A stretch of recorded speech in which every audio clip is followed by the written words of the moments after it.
तो यार स्वागत है आप सभी लोगों का सीबीएसई 2010 के इस क्वेश्चन में। तो यार ये 21 क्वेश्चन है, इसका पार्ट 1 मैंने डाला था, ठीक है। ये पार्ट 2 है।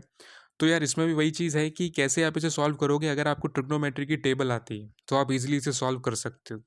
अब यार कई बच्चों को ट्रिग्नोमेट्री की टेबल याद करने में प्रॉब्लम होती है, तो मैं यार उन्हें सजेस्ट करूंगा कि हमारे चैनल पर ट्रिग्नोमेट्री की स्पेशल सीरीज़ का जो पार्ट 1 था, मतलब जो नंबर 1 वीडियो था, उसमें मैंने सारे फॉर्मूलाज बताए थे जो कि आगे आपके ट्रिग्नोमेट्री में यूज़ होंगे क्लास 10th में।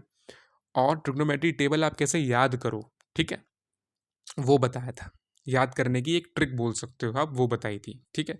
तो आप उसे देख सकते हो, नहीं तो अगर आपको याद है तो भाई वेल एंड गुड है। तो आइए इस सवाल पर देखते हैं इसमें क्या बोल रहा है।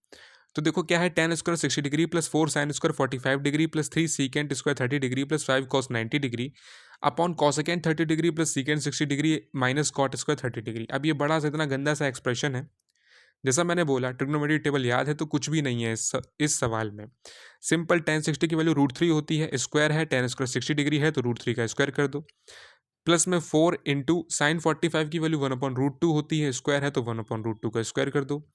+3। अब मैं हमेशा बोलता हूँ, जैसा मैंने पार्ट 1 अगर आपने मेरा देखा होगा 21 क्वेश्चन का, कि जब भी सीकेंट और कॉसेकेंट की वैल्यू आती हैं तो उन्हें डायरेक्ट नहीं सोचना। यही चीज़ मैंने पार्ट 1 में भी बताई थी कि कैसे आप सीकेंट और कॉसेकेंट की वैल्यू कॉस और साइन से निकाल सकते हो। तो जैसे सीकेंट 30 है, मुझे नहीं पता सीकेंट 30 की वैल्यू कितनी होगी, मुझे सच में नहीं पता। लेकिन मुझे ये पता है कि कॉस 30 की वैल्यू कितनी होगी, √3/2। और √3/2 का रेसिप्रोकल 2/√3। तो भाई वही 2/√3 जो है ये सीकेंट 30 की वैल्यू हो जाएगी। अब चूंकि स्क्वायर है तो 2/√3 का स्क्वायर कर देंगे। तो जब भी सीकेंट की वैल्यू चाहिए हो तो कॉस की वैल्यू सोचो उसी पर्टिकुलर एंगल पे और उसका रेसिप्रोकल कर दो, वही सीकेंट की वैल्यू होगी। और जब भी कॉसेकेंट की वैल्यू चाहिए हो तो साइन की वैल्यू सोचो उसी पर्टिकुलर एंगल पे और उसका रेसिप्रोकल कर दो, तो वही कॉसेकेंट की वैल्यू होगी। ठीक है, बात समझ में आ गई, बहुत बढ़िया।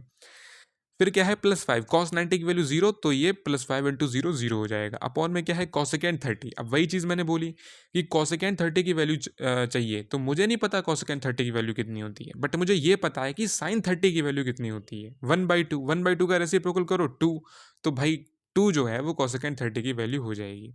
ऐसी सीकेंट 60, मुझे नहीं पता सीकेंट 60 की वैल्यू कितनी है, लेकिन मुझे कॉस 60 की वैल्यू पता है कितनी, 1/2। तो 2 हो जाएगी सीकेंट 60 की वैल्यू, रेसिप्रोकल कर दो 1/2 का, तो 2 हो गई सीकेंट 60 की वैल्यू। ठीक है। माइनस में कॉट स्क्वायर 30 डिग्री, तो 30 कॉट 30 की वैल्यू √3, स्क्वायर करोगे √3 का तो माइनस √3 का स्क्वायर। ठीक है। अब तो भाई कुछ भी नहीं करना, बॉड मास से बस कैलकुलेशन करनी है, ये बात याद रखना। कैलकुलेशन को इतना लाइटली मत लिया करो, ठीक है। बॉड मास का यूज करते हुए आपको कैलकुलेशन करनी है। ऐसा नहीं कि 3 + 4 7 कर दिया, 7 इंटू 1/2 7/2 और प्लस में 12/3, ऐसे नहीं मेरे भाई। बॉड मास में पहले डिवाइड, मल्टीप्लाई, एडिशन, सब्ट्रैक्शन। तो ऊपर जो ये न्यूमरेटर में लिखा है इसमें सबसे पहले मल्टीप्लीकेशन करो, तो 3 लिखा रहने दो एज इट इज। 3 + 4 इंटू 1/2 कितना होगा, 2, तो 3 + 2, फिर प्लस लिखा रहने दो। 3 इंटू 4/3 कितना होगा, 4। तो न्यूमरेटर में अल्टीमेटली क्या बनेगा, 3 + 2 + 4। ऐसे डिनोमिनेटर में क्या है, 2 + 2 - 3। तो सबसे पहले ऐड करो, 2 + 2 4, 4 - 3 1। ठीक। तो 3 + 2 + 4, 4 2 6, 6 3 9। तो कितना आंसर आ गया, 9। तो बॉड मास के हिसाब से कैलकुलेशन करनी है, इस बात का याद रखना है। बाकी ये सवाल बहुत सिंपल था, लेकिन सीबीएसई 2010 में पूछा गया पीवाईक्यू था, तो रेलिवेंट सवाल था। ठीक है। और इतना सिंपल भी नहीं था, इतना ओवर कॉन्फिडेंट भी मत हो जाना। अच्छे से वैल्यूज याद करनी है। आप लोग 10th क्लास में हो, पहली बार इन सब चीज़ों को देख रहे हो, तो आपको थोड़ा सीरियसली इस चीज़ को देखना है, थोड़ा कंसंट्रेटली इस चीज़ को समझना है। ठीक है।